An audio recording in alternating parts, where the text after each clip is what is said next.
नमस्ते मित्रों, स्वागत है आपका। आज की इस वीडियो में हम हिंदी पाठ 6 जिसका नाम है यह दंतुर, मुस्कान और फसल, इसके हम क्वेश्चन आंसर करने वाले हैं, जिसके रचयिता है कवि नागार्जुन। तो चलिए क्वेश्चन आंसर शुरू करते हैं। सबसे पहले हम यह दंतुर मुस्कान के क्वेश्चन आंसर करेंगे, जिसके बाद हम फसल के क्वेश्चन आंसर करेंगे।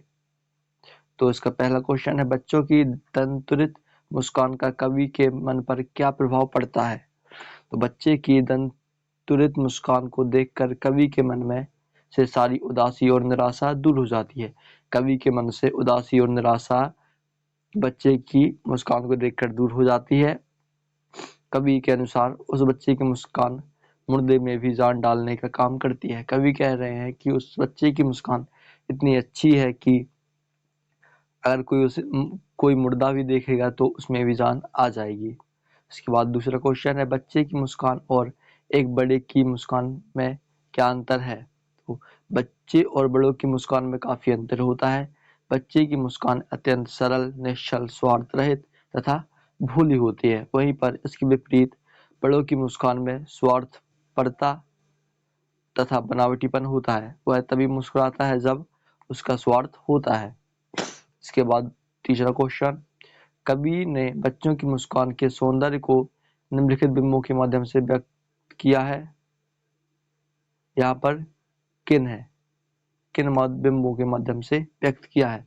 कवि ने बच्चों की मुस्कान के सौंदर्य को निम्न बिंबों के माध्यम से व्यक्त किया है। उन्हें लगता है जैसे कमल तालाब छोड़कर उनकी झोपड़ी में खिल रहे हैं। जैसे ही कवि बच्चे को देखते हैं तो उन्हें लगता है कि कमल तालाब छोड़कर उनकी झोपड़ी में खिलने लगे हैं, पत्थर पिघलकर जलधाराओं के रूप में बह रहे हो तथा बांस या बबूल से शेफालिका के फूल झड़ने लगे हो। के बाद चौथा क्वेश्चन, भाव स्पष्ट कीजिए। हमें ये दो पंक्तियां दी हैं, हमें इनके भाव स्पष्ट करने हैं, यानी व्याख्या करनी है। तो इसकी व्याख्या कुछ इस प्रकार होगी। कवि कहते हैं कि बच्चे का धूल धूसरित शरीर देखकर उन्हें ऐसा लगता है मानो कमल तालाब छोड़कर उनकी झोपड़ी में खिल रहे हों। छोड़कर तालाब मेरी झोपड़ी में खिल रहे जलपात, अर्थात उन्हें बच्चों की समानता पुष्प से की है। बच्चों का रूप सौंदर्य कमल पुष्प के समान सुंदर है, कवि यहाँ पर कह रहे हैं। और छू गया तुम से कि झड़ने लग पड़े से फालिका के फूल, बासत था की बबूल। कवि कहते हैं कि कम उम्र वाले शिशु जिनके दांत निकल रहे होते हैं, उनकी मुस्कान मनोहरी होती है। ऐसे बच्चे की निश्चल मुस्कान देखकर, उनका स्पर्श पाकर बांस या बबूल से भी सफालिका के फूल झड़ने लगते हैं, अर्थात कठोर हृदय वाला व्यक्ति भी सरस हो जाता है और मुस्कुराने लगता है। इसके बाद हम करेंगे फसल के क्वेश्चन। इसी के अंतर्गत यह आता है। इसकी रचना भी कवि नागार्जुन ने की है। इसका पहला क्वेश्चन है, कवि के अनुसार फसल क्या है? तो कवि के अनुसार फसल ढेर सारी नदियों के पानी का जादू, लाखों लोगों के हाथों के स्पर्श की गरिमा तथा भिन्न प्रकार की मिट्टी के गुण, सूर्य की किरणें और वायु की मंद गति का परिणाम है। यानी फसल मनुष्य और प्रकृति दोनों के कार्य की उपजता है। यहाँ पर कवि कहते हैं कि फसल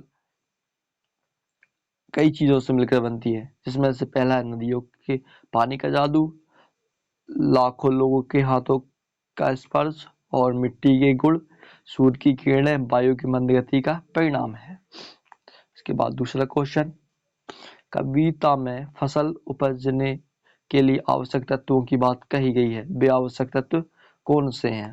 तो कविता में फसल उपजने के लिए निम्नलिखित आवश्यक तत्वों की बात की गई है।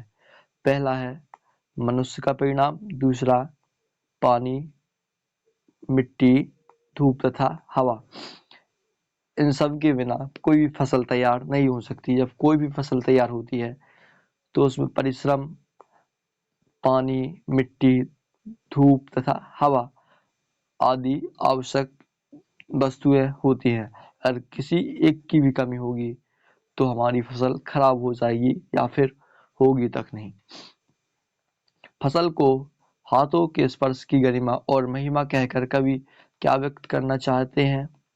कवि ने फसल के उपजने को मानव के श्रम से जोड़ा है, क्योंकि किसानों और मजदूरों द्वारा की गई मेहनत और उनके लगन के कारण ही फसल का उपजना संभव हो पाता है। इसके बिना प्रकृति के तत्व की सार्थकता फसल उपजने में व्यर्थ है। यहाँ पर उन्होंने कहा है कि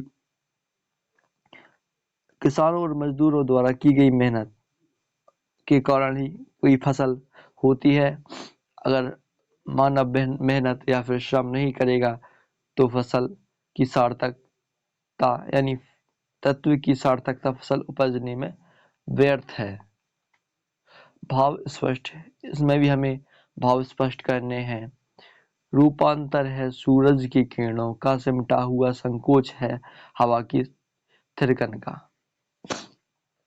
यहाँ पर इन पंक्तियों में कवि ने फसल उपजने में सूर्य की किरणों तथा हवा के योगदान को बताया है।